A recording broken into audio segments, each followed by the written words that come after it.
ఈరోజు తిరుమల తిరుపతి దేవస్థానానికి నేను రాకూడదట, పోకూడదట. కారణం ఏమిటంటే నా మతమట. నేను అడుగుతా ఉన్నా, నా మతం ఏమిటి, నా మతం ఏమిటి అని అడుగుతా ఉన్నా నా మతం ఏమిటని. 4 గోడల మధ్య నేను బైబిల్ చదువుతాను, తప్పేముంది? బయటికి పోతే హిందూ సాంప్రదాయాలను నేను అనుసరిస్తాను, గౌరవిస్తాను. బయటికి పోతే ఇస్లాంను అనుసరిస్తాను, గౌరవిస్తాను. బయటికి పోతే సిక్కిజంను అనుసరిస్తాను, సిక్కిజంను నేను గౌరవిస్తాను. నా మతం ఏమిటని అడుగుతా ఉన్నారు. నా మతం మానవత్వం. డిక్లరేషన్లో రాసుకుంటానేమో రాసుకుంటా. భారతదేశం కాన్స్టిట్యూషన్ నేను ఒకసారి చదువుతా.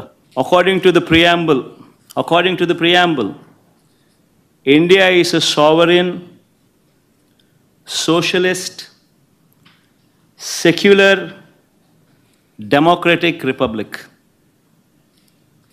సెక్యులర్ అనే పదానికి అర్థం తెలుసని అడుగుతా ఉన్నా. గుడికి పోయే వ్యక్తిని నువ్వు ఏ మతము అని అడుగుతా ఉన్నావు.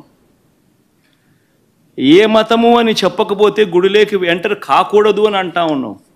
సెక్యులర్ దేశం అని చెప్పుకుంటా ఉన్నాం. ఒక ముఖ్యమంత్రిగా పరిపాలన చేసిన వ్యక్తి పరిస్థితి ఇదే అయితే ఇక ఆ దళితుల పరిస్థితి ఏమిటి? గుళ్ళలోకి పోగలుగుతారా? పోయే పరిస్థితి ఉందా? పోనిస్తారా? రానిస్తారా? ఏం చేస్తూ ఉండు? నిజంగా రాజకీయాల్లో మతం పేరుతో రాజకీయాలు చేయడం ఎంత దౌర్భాగ్యమో. నేను ఇదే బీజేపీ పార్టీని కూడా అడుగుతా ఉన్నా. బీజేపీ పార్టీ గొప్పగా చెప్పుకుంటుంది, హిందూయిజానికి మేమే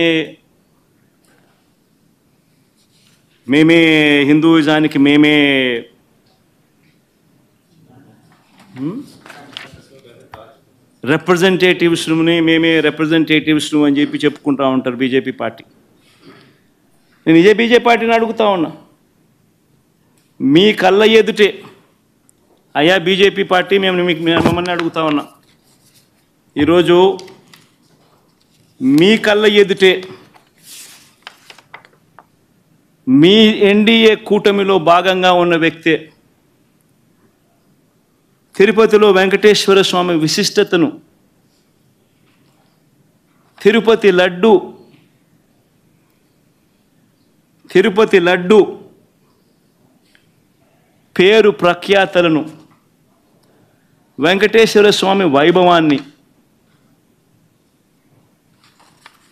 దగ్గరుండి అబద్ధాలు చెబుతూ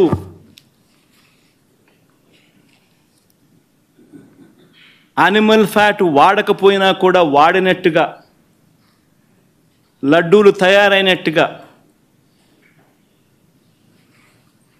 ఇన్ని ఆధారాలతో సహా రుజువు అవుతా ఉన్నా కూడా అబద్ధాలతో దుష్ప్రచారం చేసి తిరుమల తిరుపతి వెంకటేశ్వర స్వామిని అపవిత్రం చేసిన ఈ చంద్రబాబు నాయుడు గారిని ఎందుకు మీరు మందలించలేకపోతా ఉన్నారు?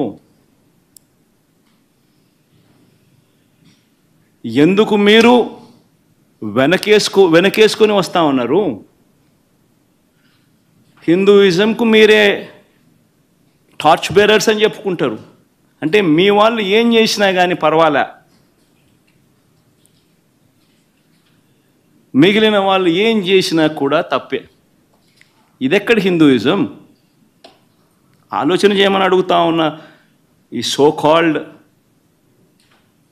హిందూయిజానికి టార్చ్ బేరర్స్గా చెప్పుకుంటా ఉన్న వీళ్ళందరినీ కూడా ఆలోచన చేయమని అడుగుతా ఉన్నా. నిజంగా హిందూయిజం అంటే ఏమిటి అని అంటే మానవత్వం చూపేదే హిందూయిజం. మానవత్వం చూపలేని వాళ్ళు ఎవరూ కూడా నేను మంచి హిందువునని కూడా చెప్పుకునే కార్యక్రమం చేయలేరు.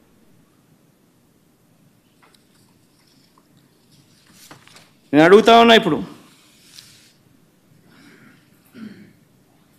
ఈరోజు చంద్రబాబు నాయుడే తప్పు చేస్తాడు, చంద్రబాబు నాయుడే సిట్టు వేస్తాడు. ఇది ఎక్కడ ధర్మమో నాకు అర్థం కావడంలో. ఆయన చెప్పు చేతుల్లో ఉన్న అధికారులతో సిట్ అంటాడు.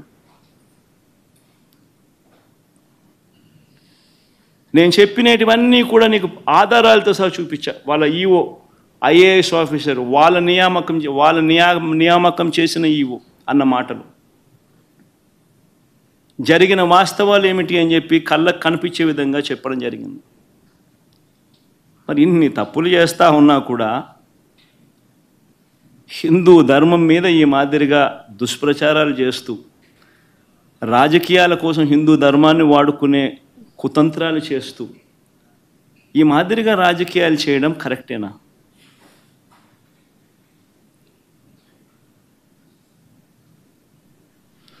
ప్రతి ఒక్కరు ఆలోచన చేయమని అడుగుతా ఉన్నాను. నన్ను గుడికి పంపించినా పంపించకపోయినా కానీ చంద్రబాబు నాయుడు చేసిన పాపాన్ని రాష్ట్ర ప్రజల మీద పడకుండా ఉండేందుకు వైఎస్ఆర్సీపీని ప్రేమించే ప్రతి అభిమానికి చెప్తా ఉన్నా, రాష్ట్రం మీద అభిమానం ఉన్న ప్రతి ఒక్కరికి కూడా చెప్తా ఉన్నా, మీ నియోజకవర్గాలలో మీ ప్రాంతాల్లో మీ గ్రామాలలో మీరు అక్కడి గుళ్ళల్లోకి వెళ్ళి మీరు పూజలు చేయండి, దేవుణ్ణి అడగండి, దేవుణ్ణి ముక్కండి. చంద్రబాబు నాయుడు తప్పు చేశాడు, మేము కాదు తప్పు చేసింది. చంద్రబాబు నాయుడు తిరుమల తిరుపతి వెంకటేశ్వర స్వామిని తగ్గించినాడు, తిరుమల తిరుపతి ప్రసాదాన్ని విశిష్టతను తగ్గించినాడు, కానీ మేం కాదు తప్పు చేసింది. ఆ దేవుని కోపం ఏదైనా ఉంటే అది చంద్రబాబు నాయుడు వరకే పరిమితం కావాలి తప్ప రాష్ట్రం మీదకి రాకుండా పూజలు చేయమని చెప్పి ప్రతి ఒక్కరిని కూడా కోరుతా ఉన్నా. ఈరోజు తిరుమల తిరుపతి దేవస్థానానికి నేను రాకూడదట, పోకూడదట. కారణం ఏమిటంటే నా మతమట. నేను అడుగుతా ఉన్నా, నా మతం ఏమిటి, నా మతం ఏమిటి అని అడుగుతా ఉన్నారు. అడుగుతా ఉన్నా నా మతం ఏమిటని. అవును,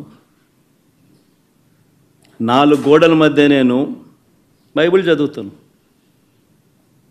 తప్పేముంది? బయటికి పోతే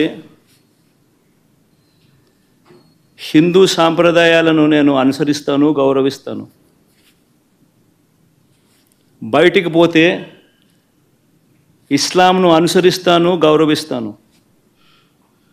బయటికి పోతే సిక్కిజంను అనుసరిస్తాను, సిక్కిజంను నేను గౌరవిస్తాను.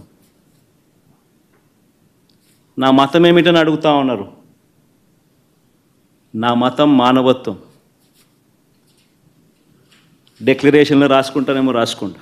ఇప్పుడు ఆపరేషన్ లేకుండానే మోకాళ్లకు ప్లాస్మా ట్రీట్మెంట్. మీ ఆర్థోపెడిక్ సమస్యలన్నిటికీ రోబోటిక్ టెక్నాలజీ ద్వారా తక్కువ ఖర్చుతో శాశ్వత పరిష్కారం. Free consultation. ప్రతి ట్రీట్మెంట్ పై 20% డిస్కౌంట్. ఈ ఆఫర్ కొద్ది రోజులు మాత్రమే. త్వరపడండి. V9 hospitals 9281465842.